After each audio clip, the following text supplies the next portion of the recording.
Hello and welcome to this week's video homework. Today I'm going to be talking with you guys about two big concepts in biology, homeostasis and feedback mechanisms. In this video, I'm going to define both of these terms, homeostasis and feedback mechanisms, and I'm going to describe why organisms maintain homeostasis and a lot of examples of how they do that through feedback mechanisms. As I'm sure you know, life requires energy. You require energy to continue to live. You need food, you need air, you need nutrients, you need water. If you didn't drink, if you didn't eat any food, you would die.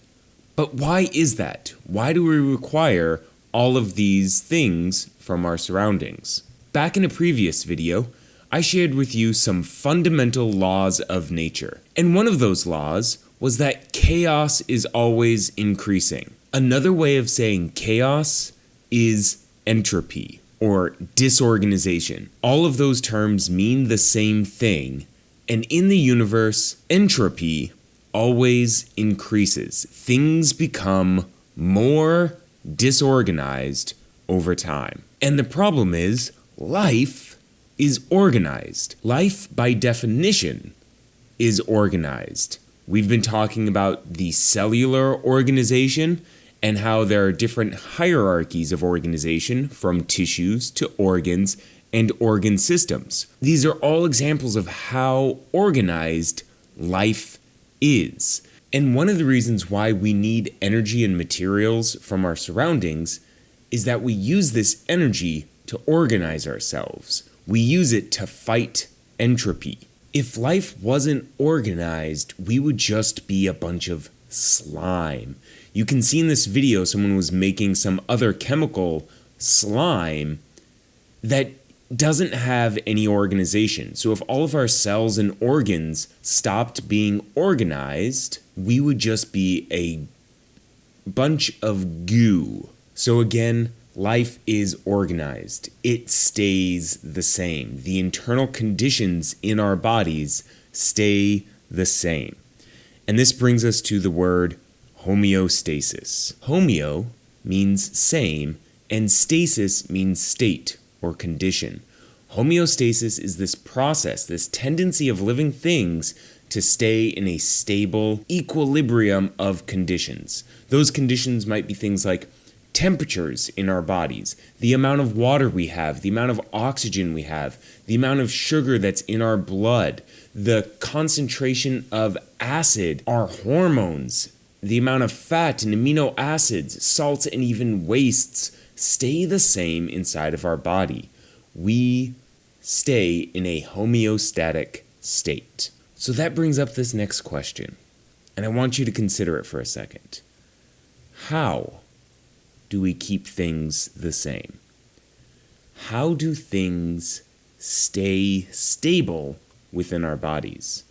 How do we fight off that entropy of the universe? You might think that because there are all these different things that must stay the same, that we have lots of different strategies for each one. And we sort of do, but they all fit under one main concept.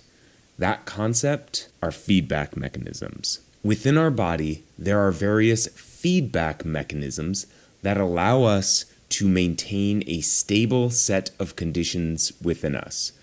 Feedback mechanisms allow us to maintain homeostasis. The term feedback mechanism describes a lot of different strategies, but they all have the same pattern in them. You have some action that causes an effect, and that effect goes back, it feeds back to the original action to cause a change in what that original action was. In life, we use negative feedback mechanisms where the action causes an effect and that effect reverts the action back to the way it was before. So let me give you a few examples of some feedback mechanisms.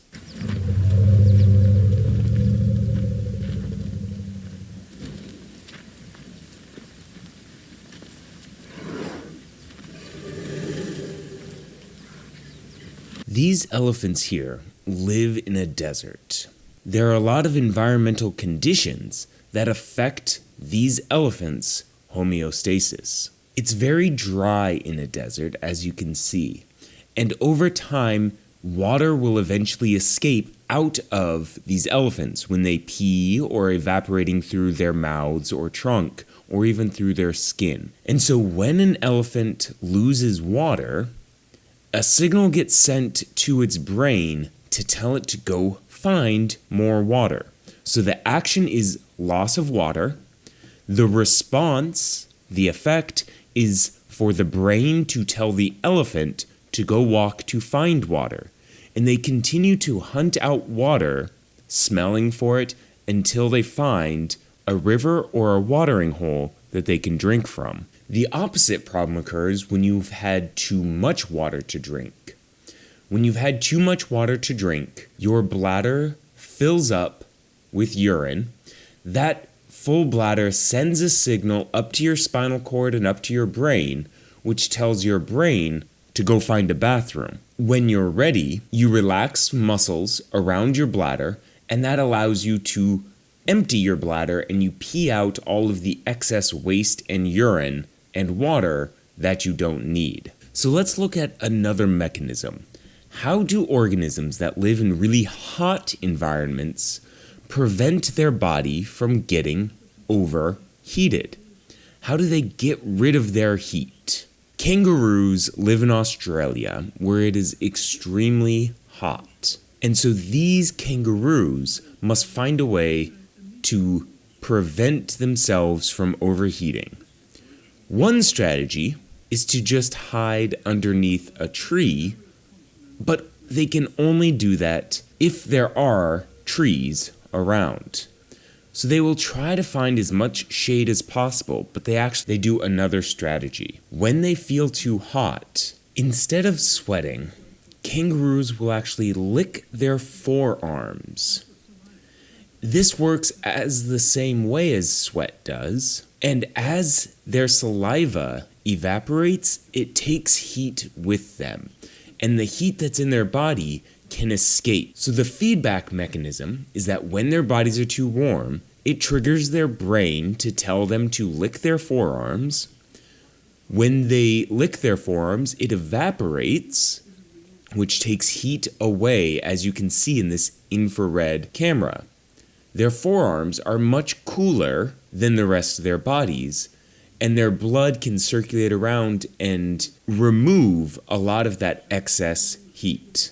So consider this. Many fish live in the ocean. The ocean water is very, very salty, and that salt will get into the fish's bodies. Too much salt can disrupt the way their bodies work and can cause them to die. So fish must have a feedback mechanism that prevents them from becoming too salty. Some fish will use their gills in order to breathe, but they also use little proteins inside of the cells of their gills which grab onto salt that's in their body and pumps the salt out. This does require energy. As the fish swim around in water, they can pump out any extra salt through their gills. So the fish use a feedback mechanism. When there's too much salt within their body, their gills turn on and start pumping salt out.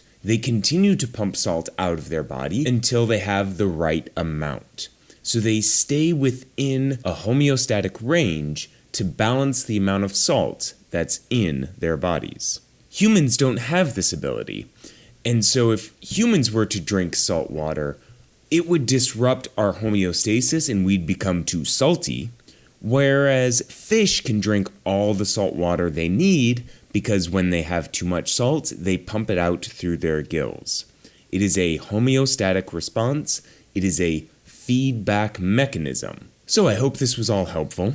Hopefully you'll be able to recognize how a change causes a reaction and how that reaction can feed back and cause the original change to stop or reverse.